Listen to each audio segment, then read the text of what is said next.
একদম। শফিকুল হক আমাদের সাথে যুক্ত হয়েছেন। আশা করি শফিকুল হক শুনতে পাচ্ছেন। আর হয়তো ঘন্টাখানেকের অপেক্ষা, তারপর তারেক রহমান আপনার পেছনে তৈরি হওয়া যে মঞ্চটি আছে সেখানে এসে উপস্থিত হবেন। সবকিছু মিলিয়ে কি অবস্থা আসলে দেখছেন এই মুহূর্তে?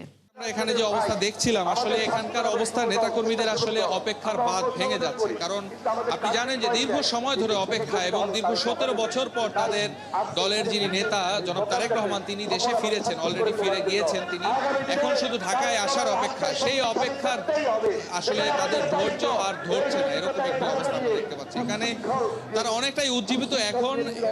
এতক্ষণ যদিও এখানে নেতাকর্মীরা নানা ধরনের স্লোগান, এখানে দলীয় প্রধানকে ঘিরে নানা ধরনের স্লোগানে মুখরিত ছিল এই এলাকা, তবে কিছুক্ষণ আগে শহীদুদ্দিন চৌধুরী আইনি তিনি এখানে পুরো সবার আসলে নিয়ন্ত্রণটি নিয়ে নেন এবং তিনি এখন নেতাকর্মীদের উদ্দেশ্যে বিভিন্ন দিক নির্দেশনামূলক বক্তব্য দিচ্ছেন। কারণ আপনি জানেন যে নিরাপত্তার একটি বিষয় রয়েছে। তারেক রহমান এখানে যখন আসবেন, এখানে এসে মঞ্চে তিনি জনগণের প্রতি তার যে কৃতজ্ঞতা সেটি তিনি প্রকাশ করবেন এবং তার সংক্ষিপ্ত একটি বক্তব্য এখানে হওয়ার কথা রয়েছে। এখানে যারা উপস্থিত রয়েছেন তারা যেন তারেক রহমানের সেই বক্তব্যটি শোনেন এবং ধৈর্য ধরে শোনেন, কোনো ধরনের বিশৃঙ্খলা না করেন, সে ধরনের অনুরোধ এখান থেকে জানানো হচ্ছে। আমরা এখানে আসা অসংখ্য নেতাকর্মীর সাথে কথা হয়েছে, তারা আসলে অধীর আগ্রহে অপেক্ষা রয়েছেন কখন তারেক রহমান এই মঞ্চে এখানে আসবেন এবং এখানে এসে তাদের উদ্দেশ্যে হাত নাড়বেন এবং তাদের উদ্দেশ্যে কি ধরনের বক্তব্য দেয় সেটি শোনার অপেক্ষা তারা রয়েছেন। আমরা ইতিমধ্যেই জানতে পেরেছি জনাব তারেক রহমান তার সপরিবারে তিনি সিলেটের আন্তর্জাতিক বিমানবন্দরে তিনি এসে অবতরণ করেছেন এবং সেখানে যেই ট্রানজিটের যে যাত্রা বিরতির যেই বিষয়টি সেটিতে তিনি এখন রয়েছেন। হয়তো অল্প কিছুক্ষণের মধ্যেই তিনি ঢাকার উদ্দেশ্যে সিলেট থেকে রওনা করবেন এবং আমাদের কাছে যে তথ্য রয়েছে, সকালে আপনারা জানেন যে 11:55 তার হযরত শাহজালাল আন্তর্জাতিক বিমানবন্দরে এসে পৌঁছানোর কথা এবং নেতাকর্মীরা কিন্তু সেই অধীর আগ্রহে উৎফুল্ল এখানে রয়েছেন। আমরা একটু এখানে আমরা দেখতে পেয়েছি সকাল থেকেই এখানে নেতাকর্মীরা অপেক্ষায়। একটু যদি বলেন আপনাদের নেতা অলরেডি দেশে চলে এসেছে। হ্যাঁ, আজকে আমাদের ঈদের দিনের মতো আনন্দ লাগতেছে। ঈদের দিনের যে আনন্দ লাগতেছে, আমাদের নেতা আসতেছে।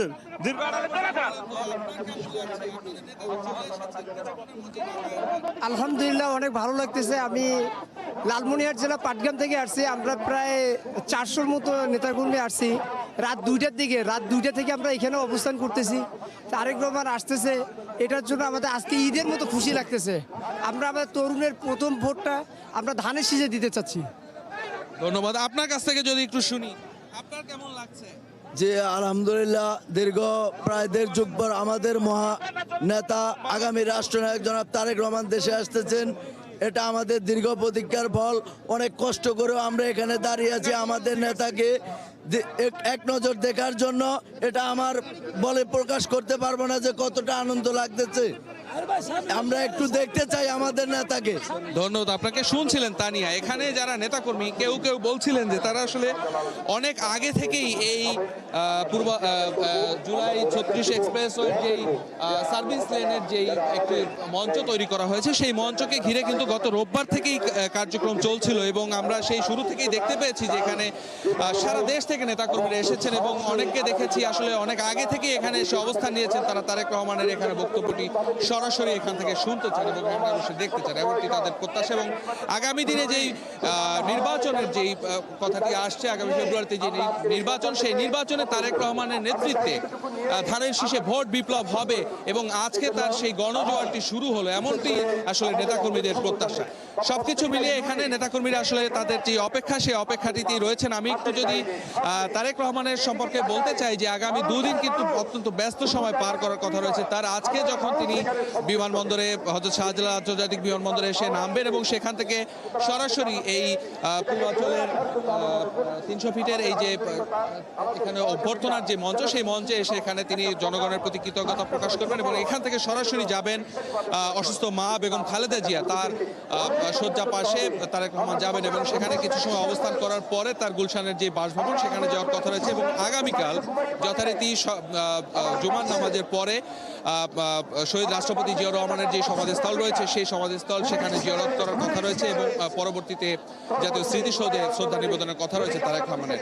সবকিছু মিলিয়ে এখানে আমরা আরেকটি বিষয় তা নিয়ে একটু যদি বলি, তারেক রহমানকে এখানে আসাকে কেন্দ্র করে যে নিরাপত্তা ব্যবস্থা আমরা দেখতে পেয়েছি, অত্যন্ত পর্যাপ্ত নিরাপত্তা ব্যবস্থা এখানে আমরা দেখতে পেয়েছি। কয়েক স্তরের নিরাপত্তা ব্যবস্থা এখানে রাখা হয়েছে, তাকে কোনো ধরনের সমস্যার সৃষ্টি না হয় সেই বিষয়গুলো মাথায় রেখে। বিএনপির পক্ষ থেকেও কিন্তু বারবার বলা হচ্ছিল যে সরকারের তরফ থেকে কিন্তু সব ধরনের সাহায্য সহযোগিতা করা হচ্ছে তার এই স্বদেশ প্রত্যাবর্তন ঘিরে যে আনুষ্ঠানিকতা তারা যে সবকিছু মিলিয়ে রেখেছেন, সবকিছুতে সরকারের আন্তরিকতা তারা দেখতে পেয়েছেন। তো এরই মধ্যে বিএনপির সিনিয়র নেতৃবৃন্দ কিন্তু হযরত শাহজালাল আন্তর্জাতিক বিমানবন্দরে গিয়ে পৌঁছেছেন। দলের মহাসচিব সহ স্থায়ী কমিটির সদস্যরা সেখানে রয়েছেন, তারা সেখানে তারেক রহমানকে অভ্যর্থনা জানাবেন এবং সেখান থেকে এই সভামঞ্চে এসে এখানে তারেক রহমানের বক্তব্য দেওয়ার কথা রয়েছে। তো এখানে যারা উপস্থিত, এখানে আসলে কানায় কানায় পরিপূর্ণ। আমরা যদি সেই কুড়িল থেকে শুরু করে কাঞ্চন ব্রিজ এই 300 মিটার পুরো সড়কটির কথা যদি ধরি, আমরা হয়তো ড্রোনের ছবিতে আপনারা দেখতে পেয়েছেন, পুরো এলাকায় আসলে মানুষের তিল ধারণের ঠাঁই এখানে নেই।